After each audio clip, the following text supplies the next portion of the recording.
This is the new Mini John Cooper Works, and it's a bit of a unicorn car because it's the only petrol-powered front-wheel drive 3-door hot hatch you can buy. If that's the setup you want, you have to have this. Review over, done. Actually, it's not that simple because at the end of the video, I'm going to tell you of a used alternative that I would have over this car. But in the meantime, I'm going to talk you around the exterior design of this car. That's very un-mini. Show you the interior. They've so nicked that from Mario Kart, haven't they? I'm going to take it for a drive. You'll end up with blooming jogger's nipple. And of course, I'm going to time how quick it is from 0 to 60. What the hell happened there? I'm Matt Watson and you're watching Carwow. John Cooper Works can trace its roots back to the 40s and the 50s with the Cooper Car Company. It revolutionised Formula One by making some of the first mid-engine racing cars before expanding to road cars with the first Mini Cooper and Cooper S. These had more power than the standard Mini, had uprated suspension so they handled better, and won countless rallies around the world. Fast forward to 2002 and the JCW company was founded by John Cooper's son to build tuning parts for the first generation BMW Mini. He did such a good job that BMW bought the company in 2008 and has used the JCW name on high-performance Minis ever since. But is JCW still the badge of honour it used to be? Or is it just a glorified trim level? Let's start off with the main event. So we have the same 2-litre turbocharged 4-cylinder petrol engine as you get in the Cooper S. However, they've fettled it slightly, so it now has 27 more horsepower, putting out a total of 231 horsepower. Torque is 380 newton meters, which is 80 newton meters more than the Cooper S. This is fitted with a dual clutch automatic gearbox. It also has launch control and it drives the front wheels only. Shall we see how quick this car is then from 0 to 60? Let's do it. I need the settings correct. So driving dynamics need to go into Sport Plus and drivetrain Sport Plus. Sport mode for the gearbox, left foot on the brake, foot on the throttle. Launch control is active, let's go.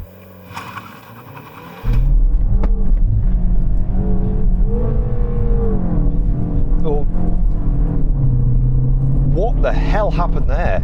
It's like the suspension went clonk. I thought it had just broken a drive shaft. It hasn't, clearly. Stability control went mental and I didn't like any of that at all. Ugh. Feels all right now. Let's try again. Here we go, second time lucky. That's better. I didn't break it. It's more like it. 0 to 60, 5.49 seconds. Mini claims 6.1. So when it works, it works. The JCW is fitted with upgraded sportier brakes in the Cooper S. You can also pay an extra £800 for some special sports tyres with not that much tread. That should give you better grip in the dry at least. Now shall we see what the braking performance is like? Brake test from 60 miles an hour, looking for around 35 metres. Here we go.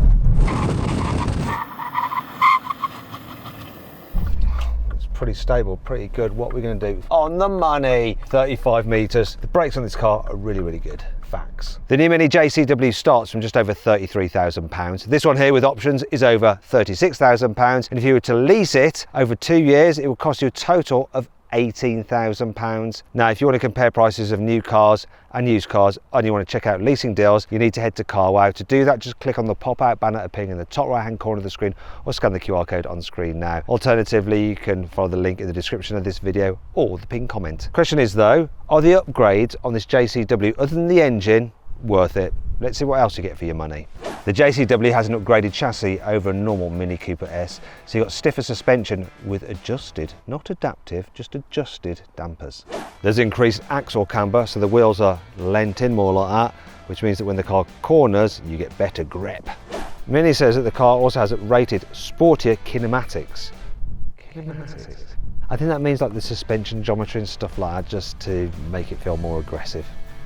Visual upgrades on the JCW include a redesigned grille with this checkered flag effect and the John Cooper Works logo there. You also have a more aggressive lower front bumper, like the splitter effect, these red side strakes. That's not an air inlet. That one is over there. That feeds air into the intercooler. Now, if you want these bonnet stripes, they're an extra £200. I'm not sure I'd go for them, but you know, it's up to you. Moving down the side, you get 17-inch alloy wheels as standard, but you can upgrade for free to 18-inch wheels.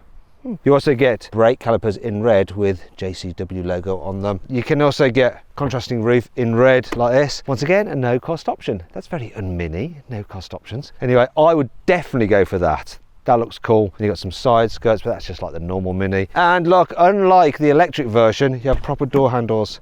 I prefer proper door handles. Moving to the back, the JCW features a larger roof spoiler there. You've got your John Cooper Works logo there as well. A redesigned rear diffuser, which looks more sporty. Probably doesn't do any more diffusing. And you have a central exhaust pipe. I'm not entirely sure how I feel about that. It's kind of good in some ways, but also reminds me of just like a drain pipe. I think the JCW should have two, essentially mounted two exhaust pipes. That would have been good. But just like other Minis, you've got stuff like these cool rear tail lights. In fact, I really love the rear end of the new Mini. I think it's a good looking car. This is the kind of car you get out of and you look back and you go, yeah, I like that. I didn't like the previous version, but this one's a win.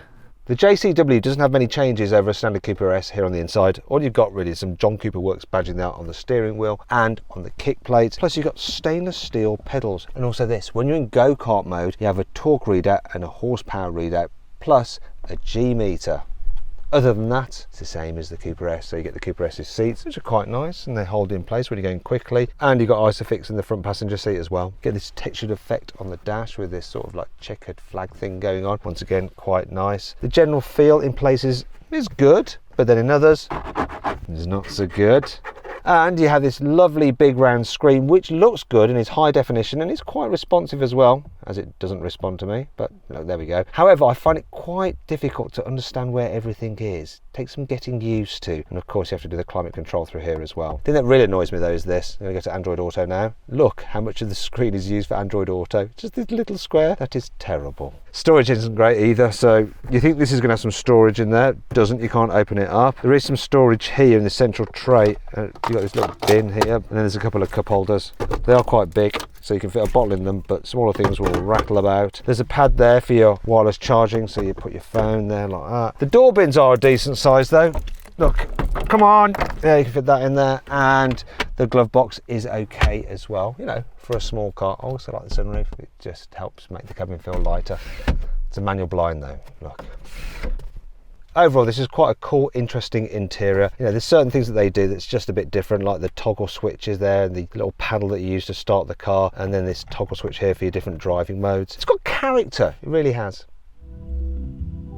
Ooh, that's efficient mode.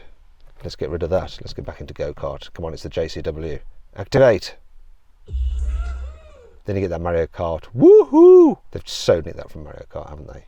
The JCW is just the same as every other Mini Cooper in the back seat, so it's not terrible. I'm average height and I have got just about enough headroom and knee room's okay. Anyone bigger than me is going to struggle, but it's reasonably comfy. It's just a shame you can't wind down the rear window, so you feel a bit trapped and claustrophobic. Also, it's just a two-seater back here, you can't fit 3 people, and there's not much room for your feet, so you do just feel a little bit kind of cramped. Still, the Isofix angle points are easy to fit, but trying to fit a big baby seat in the back of here is no good. If it's just a bit of seat, you'll be fine though. I do like a sunroof yet again here in the back.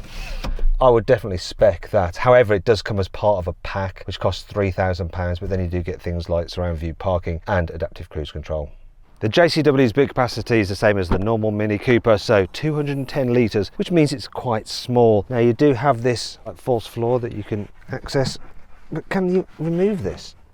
Ow, yes you can. Let's see if, with this removed, I can fit a number of suitcases in the back. I can get rid of these bits as well. Give it all the chance that I can. Let's have one, come on. Yeah, well done, that's not too bad. I mean, the boot isn't as big as VW Polo GTI's, and you can watch my full in-depth video review of that car by clicking up there or scanning the QR code on screen now, but that isn't terrible considering that you've only got 200 odd litres of space. Quite usable. Then, if you need to carry bigger items, just do the thing. Remove, look at that, it's tiny. Just fold these down. This is where you might want your false floor. Just want that on there to create, yeah, look, a flat-ish load bed. Not completely impractical. I suppose that's because it's not such a Mini, this Mini anymore. But there are a few things about this new JCW that don't feel quite right in a cheeky hot hatch. For a sporty car, the sound from this engine is pretty muted. Have a listen when I rev it. Now you do have something called Mini sound, so if I turn that on, you're going to get fake noise through the speakers. Now listen to this. And that weird overrun noise. Now if you go to the back of the car, you'll hear none of that.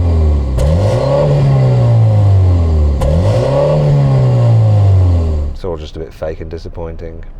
The heads-up display is one of those crappy old-fashioned pop-up plastic ones. Doesn't show all that much either. Most annoying is the rev counter, which is quite small and difficult to see what's going on.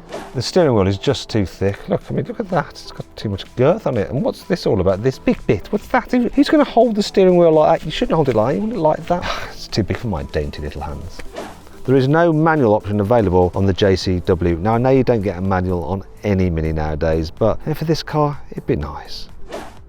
The release for the seat back to fold it forward is a bit annoying. You have to do it very carefully like that, because if you don't, your skin gets trapped. I mean, you want to do it like that, but then, you get pinched. Look, you can actually see the mark. Look, watch this. Can you see it? Ouch. Now this is the kind of car that when I'm describing it to you, I should fill my explanation full of emotion and analogies, because that's how this car makes it feel to drive. It should just fill you with fun. Unfortunately though, I'm not really getting that from it. And so I'm gonna do this review a bit more perfunctory. So let's talk about the steering. It's sharp, it's accurate. Pitch this car into a corner quickly as well, and it will rotate on you, which means that it is sort of playful. It's just that you have to be going pretty quickly for that to happen. Now, another thing about it is when you come out of a corner, because you haven't got a limited slip differential, it does struggle to put its power down a little bit compared to something like a Hyundai i20N. This is my full video review of that car by clicking on the pop-out banner up there or scanning the QR code on screen now. But you can still go pretty blooming quick in this, and the engine helps. So it's got lots of mid-range punch. Put your foot down and it really does just surge you forward. And the gear shifts, if you're in the sportiest setting, get this jolt when you change up a gear. The only problem is that when you're changing down, it just feels a little bit softer and less sharp. And then, there's something about this engine, I don't really want to rev it out. While you have got that great mid-range punch, there's no real encouragement to just like thrash the nuts off it like there was in the old supercharged little 1.6 engine you got in the first generation Mini Cooper JCW. I used to love that car, it was so much fun. You'd always say it's like a go-kart, because it really did feel like a go-kart. This one doesn't feel like a go-kart. It feels like quite a sizable hot hatch, even though it's called a Mini. Like the old car though, this car has very busy suspension. But unlike the old car, which sort of got better as you went faster, this never seems to settle down. It's always like bouncing about all over the place. The very best hot hatches, things like a Toyota GR Yaris, they do feel firm, but the faster you go, they just start to like work with the road. This is always at odds with the road. It's just constantly fighting it and jostling you around. It does get on your tits, quite literally, because they're always just like moving about and waggling like that. You'll end up with blooming jogger's nipple. And I think the ultimate problem with this car is that while it is fast, while it does handle well, while it does grip pretty impressively, and while it does feel like a bit of an occasion to drive at times because you're always fighting it, I don't know what it is, but I would never take this car out for a drive just for the sake of it. And I would have with the first generation Mini JCW, and I will do with many other hot hatches that I've driven. So while it's good, capable and fast, it's just not quite as much fun as it really needs to be. For that reason, I'm a little bit sad.